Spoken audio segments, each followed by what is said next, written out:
Hi guys, welcome. This is your Sameer Kohli sir with another lecture of the topic called life processes.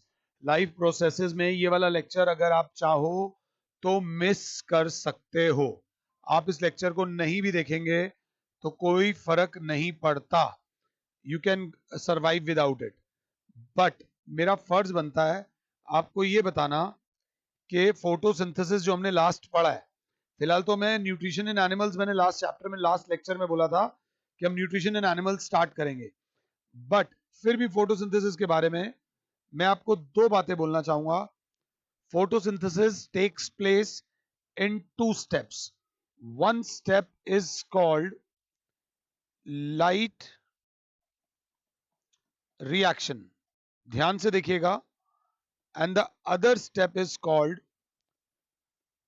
Dark reaction. थोड़ी सी बात कर रहे हैं.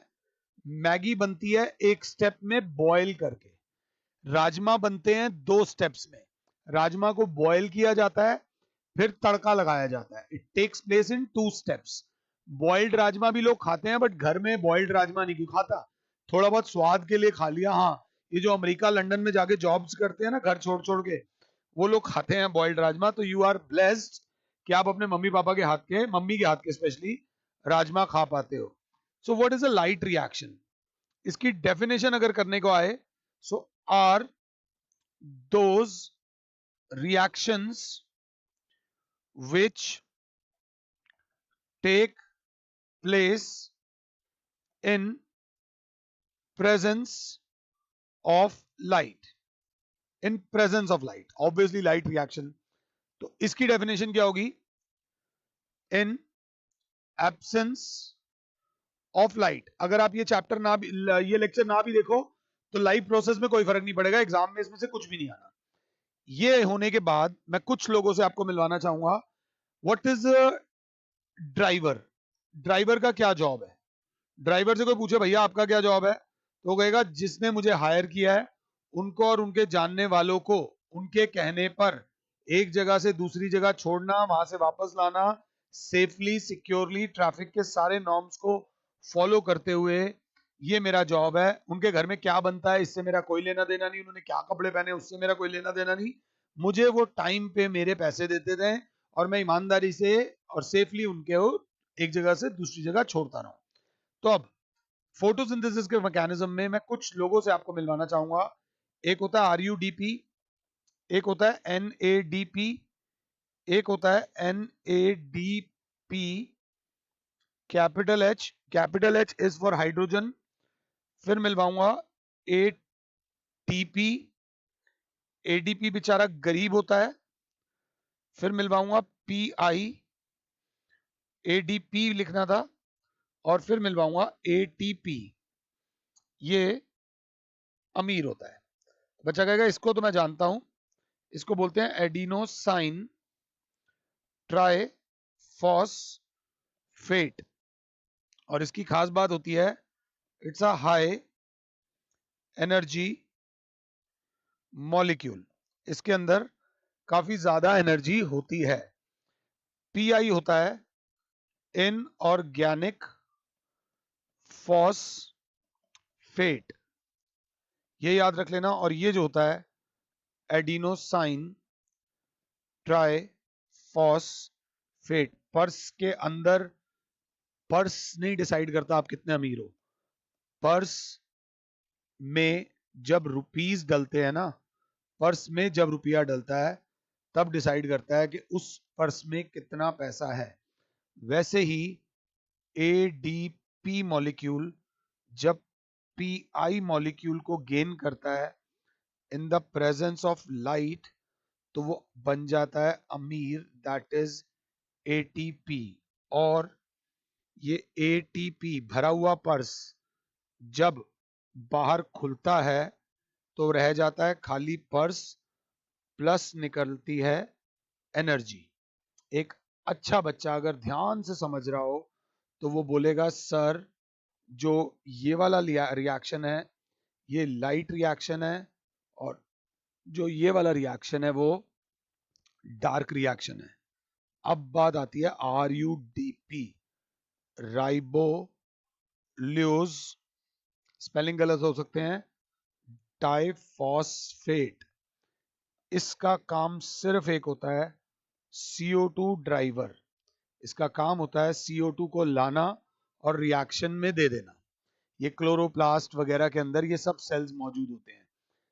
NADP होता है निकोटिनामाइड डाई न्यूक्लियोटाइड फॉस्फेट। और जब भी किसी के साथ H जुड़ जाता है तो उसकी रिडक्शन हो जाती है, तो इसको बोलते हैं रिड्यूस्ड NADP। आप प्लीज इस लेक्चर को या तो देखना मत, और अगर देखते हो तो 2 बार देखना। छोटा लेक्चर है बट काम का लेक्चर है, थोड़ा सा ध्यान से देखना। आप सबसे पहले फोटोसिंथेसिस का जो स्टेप 1 होता है, that is light reaction. Light reaction में सबसे पहले वाटर के ऊपर गिरती है सनलाइट, तो बन जाता है हाइड्रोजन प्लस ऑक्सीजन। ध्यान से देखिएगा, इस फिनोमिना को बोलते हैं हाइड्रोलिसिस। तो क्या बोलेगी क्लास?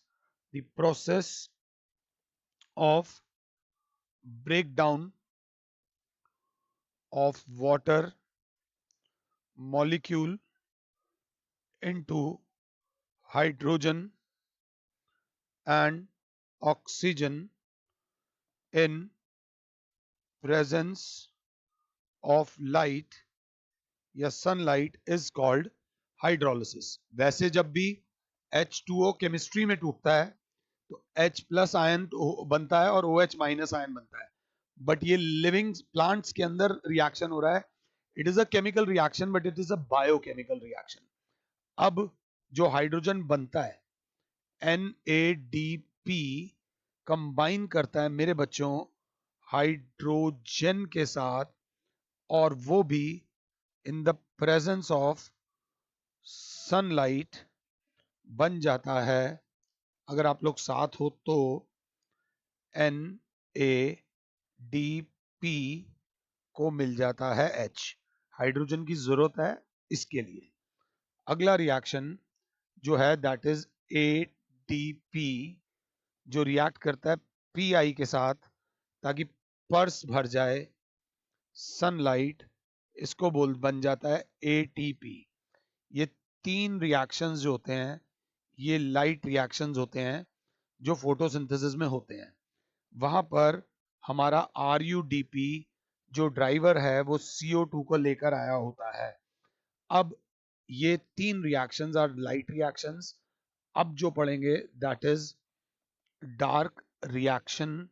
डार्क रिएक्शन में RUDP ऑलरेडी CO2 को लेकर आया होता है और ऊपर से हमें मिलता है NADPH प्लस ऊपर से हमें मिला है ATP। ये एनर्जी रिच मॉलिक्यूल है। अब ATP की एनर्जी को यूज करके ATP की एनर्जी को यूज करके ये हाइड्रोजन और कार्बन डाइऑक्साइड मिलकर बनाते हैं ग्लूकोज प्लस। सबसे पहले ये जाता है, भाई मैंने उसको छोड़ दिया, मैं जा रहा हूं, RUDP निकल जाता है, फिर NADPH में से H चला गया है तो बच जाता है NADP प्लस ATP इस रिएक्शन में यूज हो गया है तो निकलता है ADP plus inorganic phosphate. And this is how photosynthesis takes place. जो पहले वाला फेज है जिसमें 3 रिएक्शंस होते हैं, that phase is called light reaction. फिर जो दूसरे वाला फेज है जिसमें एक रिएक्शन होता है, that is called dark reaction.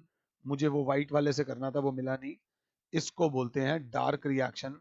कोशिश कर रहा हूं डार्क होने की बट हो नहीं रहा।